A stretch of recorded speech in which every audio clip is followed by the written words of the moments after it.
demonstratif. Jadi buat individu-individu, ya memang ketika kita itu ada penelitiannya, jadi bukan sembarang, ada penelitiannya. Belanja itu mengeluarkan dopamin, menimbulkan rasa senang gitu, menyenangkan belanja itu. Makanya kemudian ketika anggota punya duit, ya pasti belanjanya hampir bisa dipastikan tidak di koperasi. Gitu. Ketika nggak punya uang, wah ada duit nih, bisa ngutang di mana? Koperasi katanya. Gitu. Akhirnya koperasi ya tidak matinya tidak cepat lah seperti itu. Nah, di toko minimart seperti itu Pak. Kendalanya adalah di pembelian bersama. Harga grosir pasti berbeda dengan harga eceran. Nah, tinggal anggota. Ya 212 Mart itu awalnya sudah bagus itu begitu. Komitmen awal kita ini bisa bersama nih untuk ini bagus. Tapi kemudian ketika anggota sudah terdaftar katakanlah 500, 300 ternyata enggak. Cuma 10%, hampir 20% paling banyak. Karena idealnya ketika sebuah koperasi didirikan, maka pasarnya adalah pasar utamanya anggota. Nah, ibu bapak mungkin pernah ikut sebuah badan usaha yang anggotanya juga eksklusif. Yang anggotanya ketika ibu bapak pengen masuk ke badan usaha tersebut, ikut dalam usaha tersebut, ibu bapak harus ikut pendidikannya dulu. Ketika datang ditanya, apa kabar hari ini? Luar biasa. Sehat. Oh, baik. Usaha apa tuh begitu? MLM. Berarti ini berapa ada yang sudah pernah ikut? Amin. Agak berhasil, parah. Habis. Saya juga mau.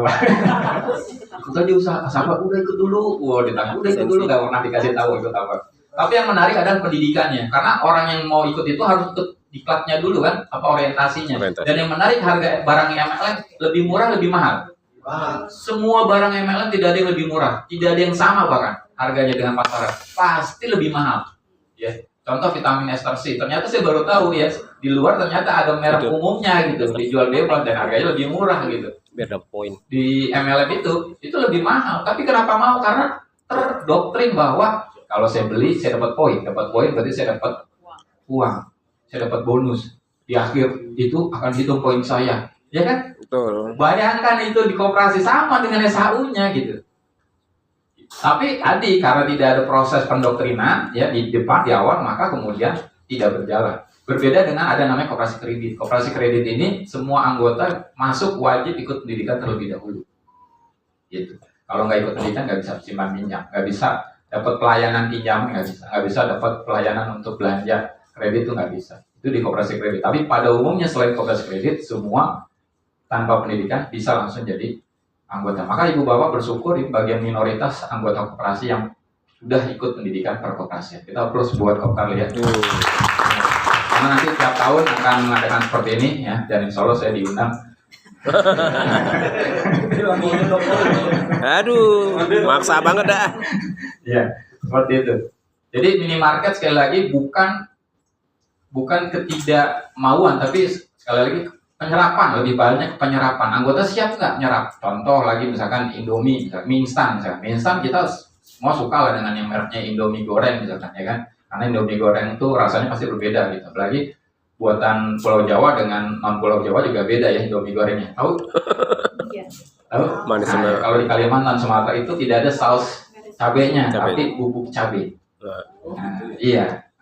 Sumatera ya. Itu harga per karton misalkan. Kalau sekarang di Super Indo itu kalau lagi diskon itu 107 800. Apa Pak? Saya ngapal itu. Kalau nggak diskon itu sekitar 130 120-an gitu. Nah, masalahnya anggota mau nggak beli ketika datang? Terdatang taruh ke minimarket Kokarlia terus langsung pulang langsung bawa. Karena dengan komitmen anggota beli terus kemudian bayarnya kan belakangan, beli kemudian bisa menyerap itu kan perputarannya bisa cepat. Karena retail minimarket itu kecil Pak untungnya. Itu paling besar berapa ya? 5% lah paling gede banget 10%. Belum lagi faktor kehilangan kan gitu. Belum lagi kemudian faktor display. Itu ada penelitiannya semua Pak. Untuk bikin minimarket modern, rak misalkan, kalau ibu bapak masuk ke Superindo misalkan ke Alfamidi, buat Alfamidi, itu tingkat barang yang ada di eye level, bahasanya eye level mata ibu bapak, itu barang-barang yang mahal tuh kalau mau ditempatkan. Dia bayar mahal tuh di supermarket, barang-barang yang belum dikenal itu ditaruh di yang sesuai mata itu dia biasanya bayar display namanya. Gitu. Dulu kami sempat ikut pelatihan bagaimana membangun minimarket modern gitu. Terus bagaimana kemudian rak-raknya harus seperti apa, terus ketika masuk depan barang apa duluan yang muncul, kenapa sembako ada di belakang, kenapa barang-barang yang bermerek yang sudah dihafal di luar kepala, Tarinso, Aqua itu selalu ditaruh di mana saja pasti dicari. Tapi begitu. Ketika dorong lori, mereka berhenti di mana, apakah musik berpengaruh, itu semua ada penelitiannya Pak. Jadi bukan kalau di warung koperasi, toko koperasi kan kadang-kadang barangnya nyampur. Barang apa food non food nyampur gitu kan, terus harga juga nggak jelas sebelum ada minimarket modern gitu kan, belum lagi harus nanya gitu, kadang-kadang ada kadaluarsa nggak ketahuan gitu. Nah ini semua PR. Nah kalau kemudian semua anggota sepakat ya untuk katakanlah merevitalisasi minimarket gitu, itu bisa gitu. Dan itu bisa sangat-sangat mungkin gitu, sangat mungkin untuk melakukan perkembangan menjadikan minimarket itu menjadi primadona selain Simpang 3 seperti itu. Karena tadi kita semua di sini pasti di rumah ada gula, pasti di rumah ada minyak goreng, ya kan? Kalau nggak ada gula, nggak ada minyak goreng, sudah pasti keluarga prasejahtera. Diet Pak. Kadar gula tinggi kayaknya Pak, kadar gula tinggi. Udah prasejahtera. Ya. Diperoleh dalam 1 tahun, 1 Januari sampai 31 Desember, ya kan, dikurangi dengan biaya. Biaya macam-macam ya kan, biaya organisasi, biaya kantor, biaya lembaga, terus biaya rapat, semua masuk di dalam biaya-biaya itu. Nah, biaya biasanya menyesuaikan dengan pendapatan. Nanti kalau pendapatan semakin besar, biaya juga ngikut. Tapi jangan sampai biayanya lebih besar, pendapatan lebih kecil, bangkrut sih. Itu pasti begitu. Penyusutan ya kan, barang-barang ya kan, yang sudah dibeli oleh koperasi juga begitu. Terus kewajiban lainnya termasuk pajak hutang-hutang ya. Nah ini juga perlu diamati, apakah hutangnya sifatnya jangka pendek atau jangka panjang, terus bagaimana dengan jasanya, pengembaliannya seperti itu. Terus kemudian pajak, nah ini saya soroti, pajak jangan sampai koperasi tidak bayar pajak, wajib bayar pajak. Kalau bisa, kalau kata pasti juga paham gitu ya untuk tax planning ya, bagaimana merencanakan pajak itu. Dan itu kalau perlu meng-hire orang yang ahli di bidang itu, silakan di hire gitu, dipekerjakan gitu. Jangan sampai kemudian karena persoalan sudut pandang pajak kita jadi sasaran gitu. Jangan sampai seperti itu. Banyak kejadian-kejadian yang fraud yang terjadi karena tidak bayar pajak, terus kemudian salah pencatatan di laporan keuangan, salah pos, akhirnya kemudian berurusan dengan pajak gitu, seperti itu. Ya.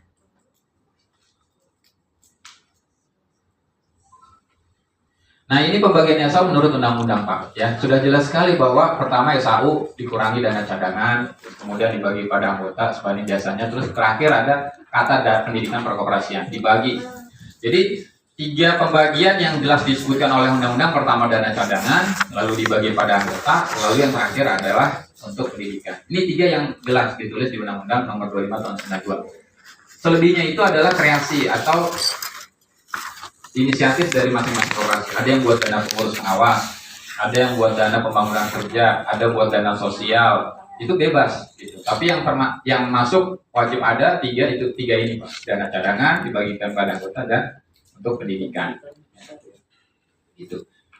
Jumlahnya berapa? Jumlahnya ya bebas gitu. Nah, beberapa koperasi yang baru berdiri selalu minta arahan dari kementerian atau dari Pemda. Dan biasanya diarahkan oleh ke notaris. Dan di notaris biasanya sudah ada formnya, gitu, sudah ada formatnya, ya sudah ada formatnya. Ini 30 biasanya dana cadangan 30, terus pada anggota paling besar itu 60 ya, bisa 60, 55, 50, 40, tapi paling kecil yang pernah saya tahu ini biasanya 40. Terus dana pendidikan antara 2,5 sampai 10%, itu bebas tuh. Nah yang terpenting adalah semua koperasi dari awal mereka berdiri, dari mereka mendapatkan badan hukum, semuanya sudah pasti mendapatkan dana pendidikan. Gitu. Semua boleh asli punya dana cadangan, dibagikan juga punya dana pendidikan. Nah, tapi dalam perjalanan sebuah koperasi, tidak semua koperasi mau menyelenggarakan dana pendidikan. Kan gitu. Karena mereka tahu beberapa koperasi kadang-kadang ketika anggotanya cerdas, anggotanya pintar, anggotanya kritis, malah takut gitu. Oh takut nih, kritisnya macam-macam. Nah, jadi karena apa? Nggak pernah ada pendidikan, nggak pernah ada penyatuan frekuensi, nggak pernah ada ngumpul bareng, gitu kan? Nggak pernah ngumpul bareng, ngopi bareng, gitu ya, yang bisa kemudian menambah kepercayaan sama anggota. Gitu. Terus kemudian, nah dana cadangan nih, dana cadangan usaha sejumlah uang yang diperoleh definisian SAU. Gunanya apa? Untuk pupuk modal dan untuk kerugian. Nah, semua koperasi itu punya dana cadangan, tapi pada prakteknya semua koperasi hampir tidak memisahkan dana cadangan tersendiri dengan rekening sendiri. Ya, ini realita di lapangan. Pengurus-pengurus kalau ditanya, pisahin dong rekening dana cadangan dengan rekening yang lain gitu. Iya Pak, tapi uangnya juga muter Pak dipinjam. Ya boleh saja, yang penting ada keputusan rapat anggota. Nah, beberapa pengurus itu tidak menetapkan bahwa dana cadangan boleh dipakai untuk usaha. Padahal secara undang-undang dana cadangan tidak boleh untuk usaha. Gitu. Nah, terkadang hal-hal ringan itu terlewat karena masih berjalan tuh koperasinya. Ketika kemudian koperasinya mengalami hambatan, mengalami permasalahan terkait dana, wah itu baru kelimpungan. Loh kan ada dana cadangan segede. Iya, tapi kan dana cadangannya masih muter. Loh, yang menetapkan dana cadangan biar boleh muter siapa?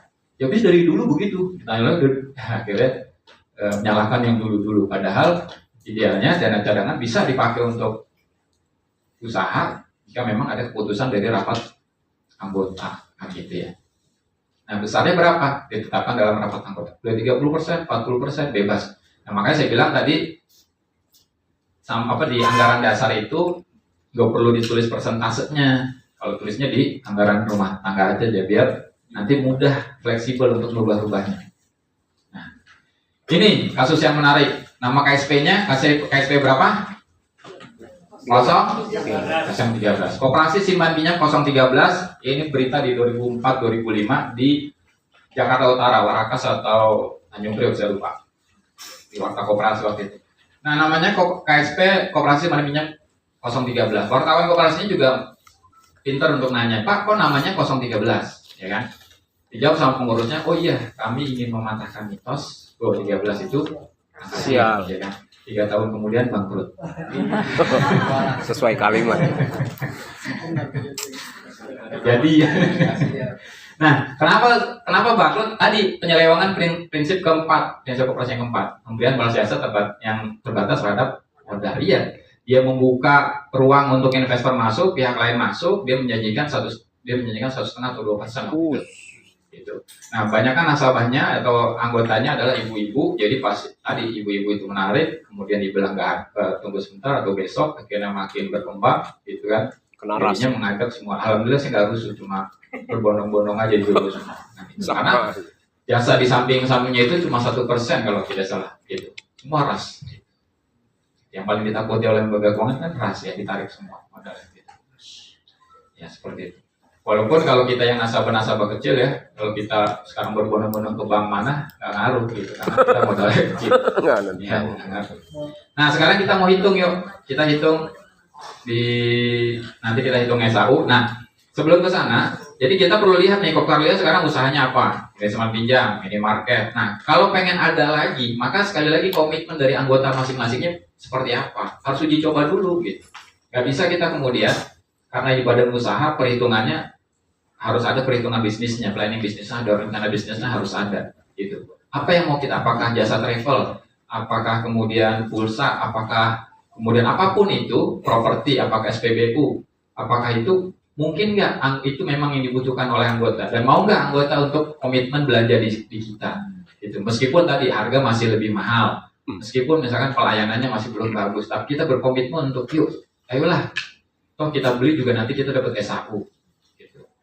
Kalau saran sepintas saya sih lebih udah ke minimarket saja misalkan.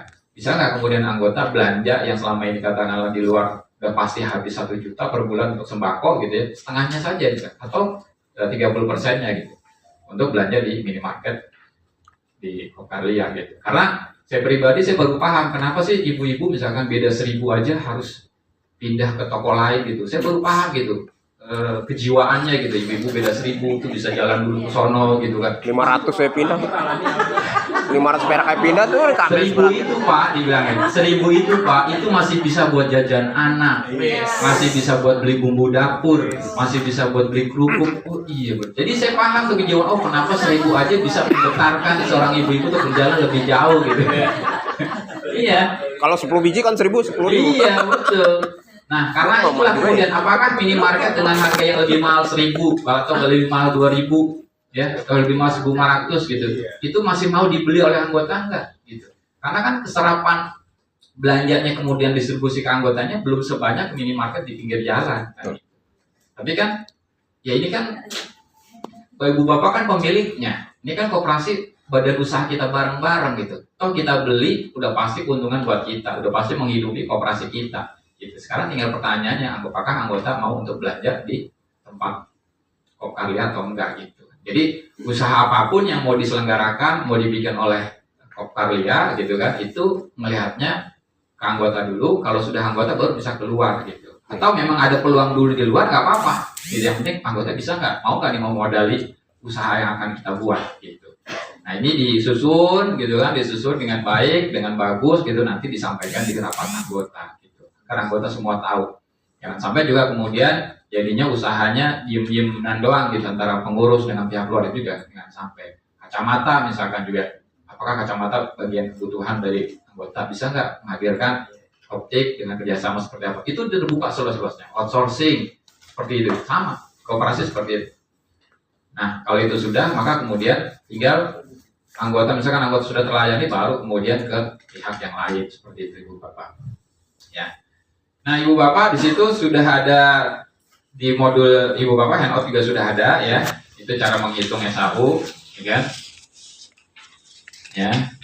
Juga sudah diberikan contoh cara menghitungnya.